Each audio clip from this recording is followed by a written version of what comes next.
ओम शक्ति। हमारी मातेश्वरी सरस्वती या मम्मा कहो, उनके जीवन में सबसे बड़ा देखा कि मम्मा कितनी योग युक्त शांत मूर्त आत्मा थी। हमने मम्मा के साथ 2-4 दिन दिल्ली में मिली थी और दिल्ली में हमारे पास ही मम्मा रही थी। तो मम्मा से मैंने एक प्रश्न पूछा कि मम्मा, हम जब शांत होते हैं क्या वो भी तो योग ही है ना? तो मम्मा ने कहा नहीं, शांति तो आप लोगों का स्वधर्म है, परंतु उस शांत स्थिति में रह कर के बाबा को याद करना, अगर उस समय याद नहीं रहती तो उसको योग नहीं कहेंगे, क्योंकि शांति तो तुम आत्माओं का धर्म है, शांति धाम तो तुम रहने वाले हो। इसलिए ये नहीं समझो कि मैं तो शांत रहती हूँ इसलिए मैं तो योग है ही।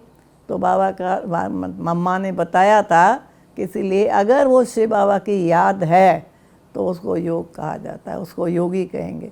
बाकी मम्मा का जो बोलना था, चलना था, फिरना था, और मम्मा के जो महावाक्य थे वो तीर की तरह हमारे दिल में लगते थे।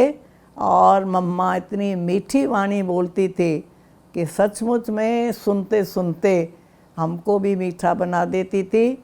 और हमारे जब क्लासेस कराती थी तो मम्मा की धारणाएं की क्लासेस, मम्मा के बहुत सुंदर सुंदर और बहुत हल्के रूप से, कभी भी हमको इस प्रकार से नहीं मम्मा ने जैसे बोला, बहुत सरल रीति से समझाती थी।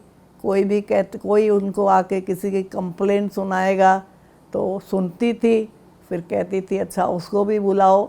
ऐसे नहीं जो कंप्लेंट सुनाए उसी को डांट लगाती थी, पहले कहेगी नहीं उसको बुलाओ। तो उसको कहती थी तुम जिसकी कंप्लेन करती तो तुम्हारी भी तो कंप्लेन हुई ना। तो इसलिए बताती थी कि कभी किसी की कंप्लेन नहीं करो, हमेशा हर एक के लिए शुभ चिंतक बनो, शुभ भावना रखो।